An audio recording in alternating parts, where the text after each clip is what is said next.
Shit. Right. Hello, here we are, week 180. These weeks do flick by, don't they? Right, so tank back on track after my little vacation. The goni is looking much better, actually. It is, yeah, he's looking good. I mean, he's still not extending, but all the polyps are out.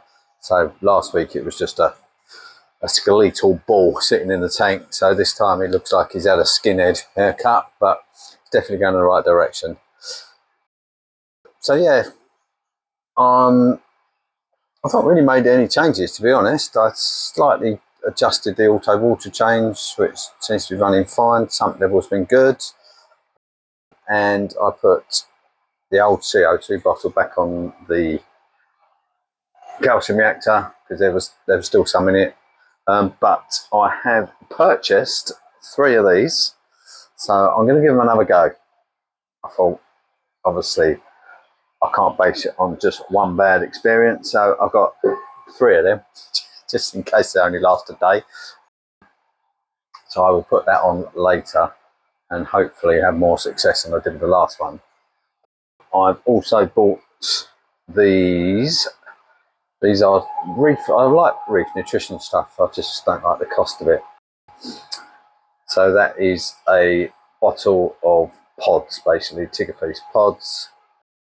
They're really concentrated in there, but you know, that bottle was 65 quid for, I don't know what it is in fluid amounts. Don't know if it actually says, is it? No, can't see anything on there. Oh, hold on, what's that say? 177 millilitres. Yeah, so I guess it's because it has to come over refrigerated, so I'd imagine that would cost an absolute fortune to import. But anyway, I bought it because I've got a particular pair of fish in the spawning tank which are going to like pods, so that's why I bought that. What else am I doing? I'm going to try these in my reactor today. I've got these at Aqua H given to me, so I will whack them in the reactor today. I don't know if you have to soak them or anything, to be honest. I haven't read anything about it really.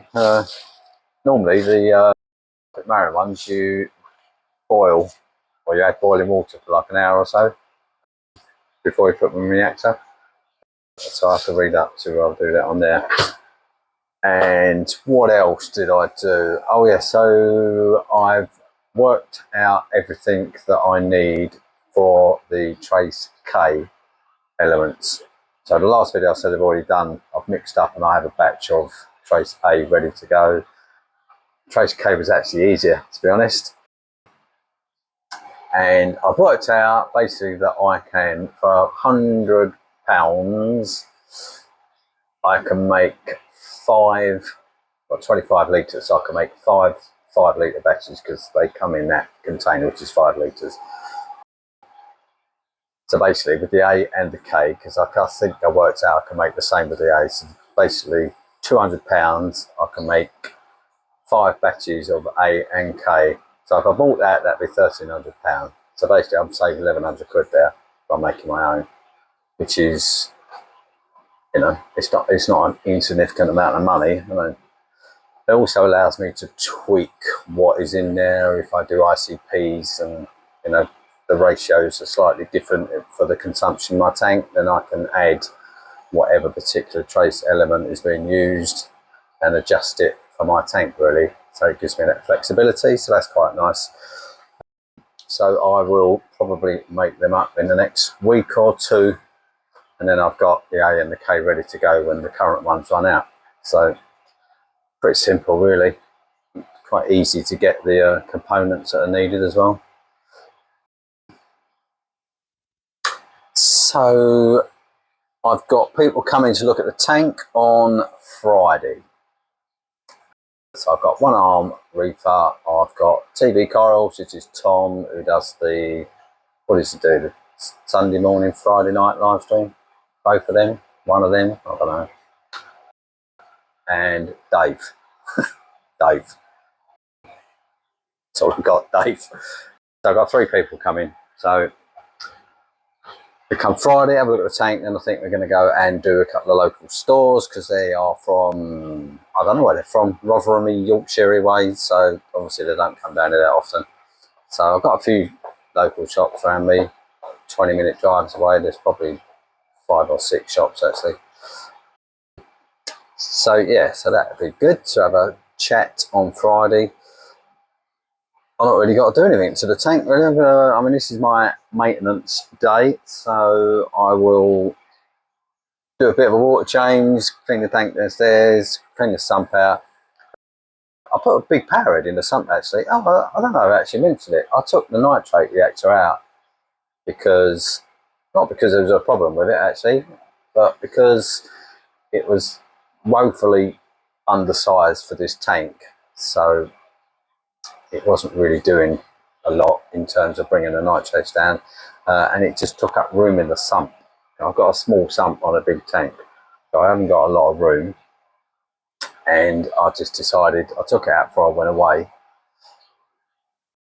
and I added I don't know what it is, it's like, I think it's either a tons or a tonsy knockoff, I'm not sure what it is, but it's just a power head basically that's sitting there and it's blasting through the sump, so I'm not getting any detritus settling there now, which is quite nice. And I've got more room in there just to work in there, just to clean the heaters off when I want to get in there, because I get loads of sponges because they don't come on very often.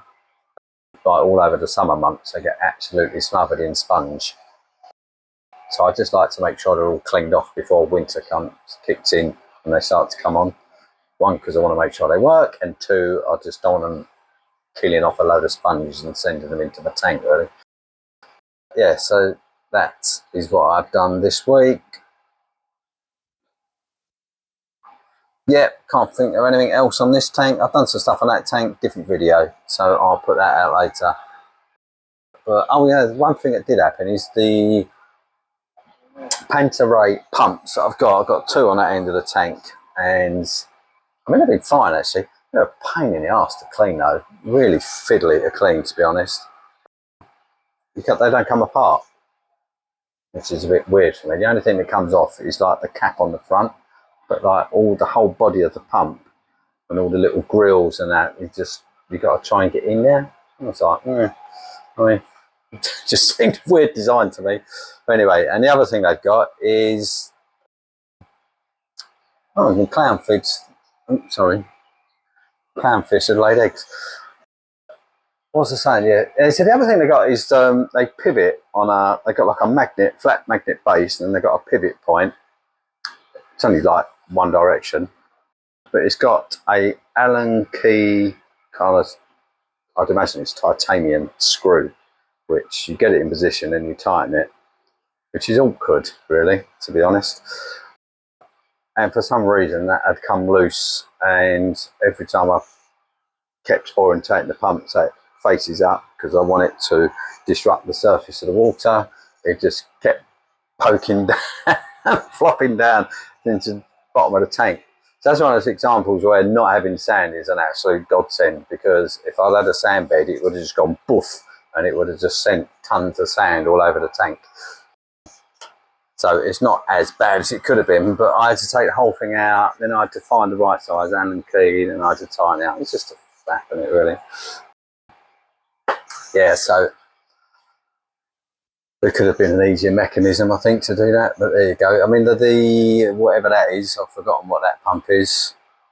That's got like a big thumb screw thing, so you can just do it by hand, unscrew it, put it in position you want, screw it back up, good as gold.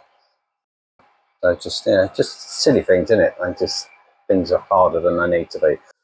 But anyway, so I've tightened it up, put it back on, and it all looks good now. Looks like it's sitting there pretty solid. So, have I got any plans? I'm trying to think. No, not really.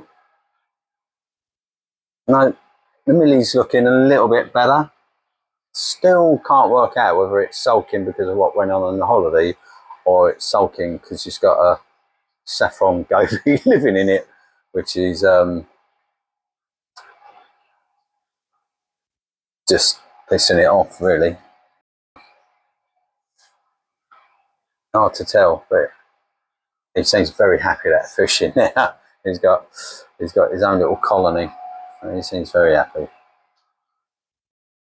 I took the dead frags out because didn't see much point of that. I found some frags like hiding over the back that had been knocked off while I was away, and I hadn't noticed. So I've stuck a couple back on. I mean, they were wedged right under a rock, so I don't know if they're going to make it or not. So I lose a lot. I lose a lot of frags because I don't notice that they've gone missing, and they just get wedged under rocks, basically. I guess that's the downsides of having a large tank in it. It's very easy. You know, you put a frag in that big, I don't notice when it's gone, basically. Yeah, so that's it. I think that's it. I can't think of anything else that is worth chatting about. I still haven't sorted the electrics out.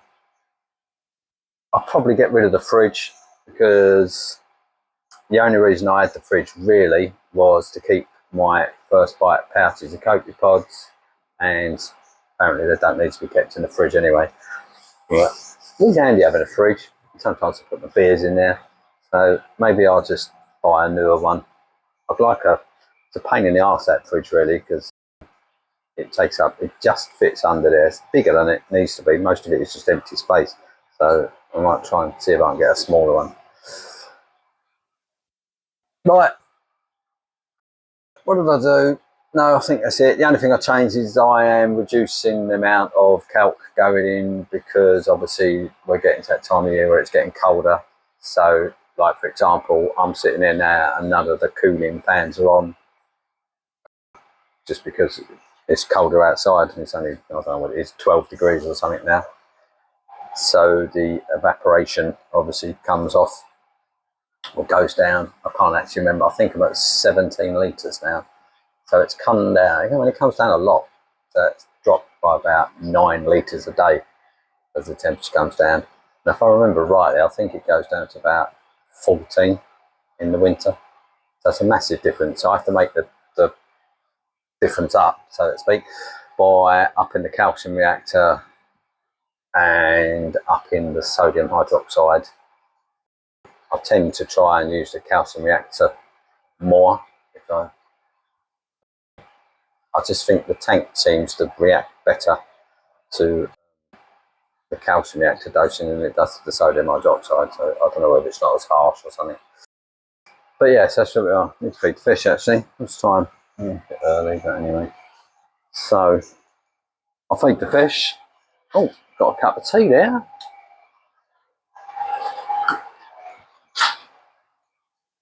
Oh, yes, I had the tank. I had the tank in the camera. I don't think I did. I had the camera in the tank last week, didn't I? So I put the GoPro actually in the tank. It kind of works, but the trouble is, when you use all these cameras, you have to sync all the audio up for the 4 different streams. And obviously, because it's in the water, I can't connect to it because obviously the Wi-Fi don't work as soon as it goes in the water, and I can't sync up the sound with the other 3 cameras. So it was a bit of a pain, to be honest, and it didn't really look that good anyway. So I probably won't be bothered doing that again. And the other thing is the fish, because it's like an alien object in the tank. I thought it might be nice to occasionally having the fish swim past, but they don't go near it. They just all go round it. So it seemed a bit pointless, to be honest. But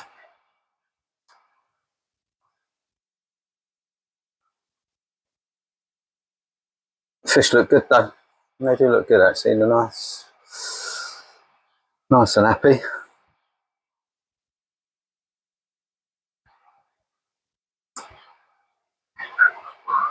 Yeah, okay. Sorry, I'm just daydreaming, staring at the tank. Right, that's it. I will see you in the next one. Have a good week. See you later.